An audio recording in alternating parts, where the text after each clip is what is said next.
school has reopened. Praise Jesus. So I said today, let me give myself a treat and enjoy the peace and quiet with this corned beef angwamo with some pepper and eggs and sardines. It's a very simple recipe. I know you're going to enjoy it, so stay with me and let's do this together. So of course, I'll start by opening my corned beef. I know some of you call it canned beef, but Charlie, it says corned beef on the packaging or whatever this is, the container or the can. So I don't know why people call it canned beef, but anyway, let's move on. Okay. And it's so easy to open, like as you can see me doing on the screen. It's very simple. So once I open that, I'll empty the contents into a bowl. So I'm going to be adding a binder to the corned beef. You know, usually when you cook with corned beef, it quote unquote vanishes in the food, okay? We want to sort of like avoid that, okay? So we are going to add a binder. For this recipe, I'm going to be using an egg. I'm using just one egg, but if you want, you can add more, okay? So I'm going to mix this together nicely and then go ahead and start my recipe. So because corned beef has some salt content in there, I'm not going to add any salt at this point, okay? So I'll begin by adding some oil into my saucepan, which is already on fire, okay? We are doing angwamo, so be a little generous with the oil. And then I'll start by frying sort of my corned beef. So I'll not be disturbing it too much, okay? So that the eggs or the egg rather in the corned beef will sort of like give the corned beef a little coating so it curdles, for lack of a better word, okay? Once I go on, you realize what I'm talking about, okay? As you can see, I'm trying to scrape it from the bottom of the pan because of the effect of the egg, okay? So once this has fried beautifully for about 5 to 7 minutes, all you're going to do is take it out of the oil and then you can start your rice, okay? So even though I fetched most of the corned beef from the pan, I left some, I would say, residue in there to begin my Angwamo process. Okay. If you're new here, my name is Yasmi. Please consider subscribing and joining this amazing blooming family because I guarantee you're not going to regret it. And if you're a returning subscriber, thank you so much for coming back to watch my video. So like I said, I left some of the corned beef in the saucepan before going in with my sliced onions. So if you know how the process of angwamo is, you know you don't cook angwamo without some onions, okay? So for the benefit of those who do not know what angwamo is, it's oiled rice or oil rice. We also call it braised rice. So yeah, that's the idea you have there, okay? So I'm going to fry these onions for about 5 minutes because with this recipe, you need the onions to almost brown.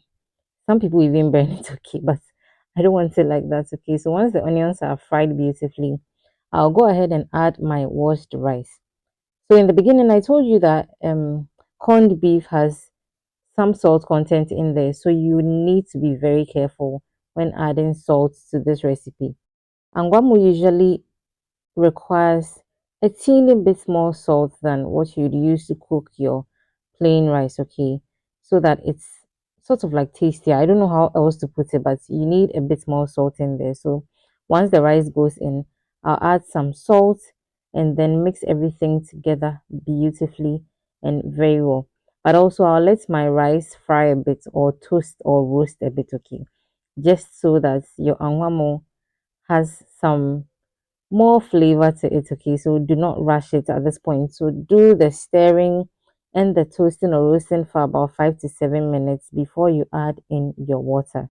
If you've watched the video till this end, I'm going to assume you love what you're watching, okay? Please give me a thumbs up on the video so the algorithm pushes my videos to other viewers as well, okay? And also share the video when you are done watching. Again, leave a comment down below if it's something, the recipe I mean, is something you have tried before or would love to try, okay? And of course, when you do, let me know how it goes. So I'll cover my angwamo and then allow it to cook. So this is 5 minutes into the cooking. I'll give it another mix and then cover and allow it to continue cooking. So if you're a Ghanaian or you're conversant with this recipe, you know that we usually add some pepper sauce to it, okay? So I'm going to go ahead and prepare the pepper sauce, but before that, I am adding the rest of the corned beef we set aside in the beginning. So with this recipe, because we are using a pepper sauce, it's not going to take a lot of time to make that sauce, okay? So make sure that you'd almost finish cooking the rice before you make that sauce so that once it's ready, you're dishing out and you're enjoying it. If you're also not a fan of the pepper sauce, what you can do is add a bit of pepper to your rice and then you can enjoy it as it is, okay? So let's start our pepper sauce. I'm adding some green scotch bonnet peppers and then I'll grind this first and then I'll go ahead and add some onions as well. If you're a Ghanaian, you know that this is very normal to grind pepper and eat it raw. But if you're not a Ghanaian, we do this as Ghanaians, okay? We grind everything, we don't cook it, and then we use it to enjoy a host of meals, okay? So I've added salt also to help with grinding the onions very quickly. And then after the onions, I'm going to go ahead and add the tomatoes, fresh tomatoes. So the thing is, usually we would enjoy Angwamo with some fried eggs, but I am going to be using cooked or boiled eggs rather, because I mean, fried is also cooked, okay? So I'll grind a bit of the tomatoes with it first, and then I'll take a bit of the pepper aside for my boiled eggs.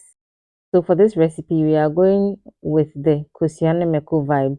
So the Kosiane Meko vibe is also like what's the British or Americans, I don't know, the English speaking people call deviled eggs, but in Ghana, it is Kosiane Meko. Okay, that is literally eggs and pepper. So I'll go ahead and finish grinding my pepper and then we'll go back to serve our Angwamo. Okay. Remember, I've already added salt, so there's no need to at this point because I thought it was okay. Like, I feel that there's enough salt in there. So I'm dishing out my pepper sauce and then I'll set it aside. And I'm going to be using this same earthenware bowl or asanka to place my rice. You don't know how, I can't explain the feeling, okay, but do this, okay, and you understand what I mean. So now my rice is ready. I'm going to go ahead and dish out into my bowl. So like I mentioned before, I am serving the rice in the same bowl I made the pepper. And did you see that kanzu? Aha. We're adding our eggs and then some sardines as well. And then I'll add my pepper sauce. You can also add avocados, but I didn't have any when I shot the video. So yeah, let's dig in. I hope you are enjoying what you're seeing. And I hope you are inspired to try this recipe because it's a simple one, but you're certainly going to enjoy it. So let me enjoy the peace and quiet with this corned beef angwamo. And until I see you again in another video, please don't forget to keep blooming.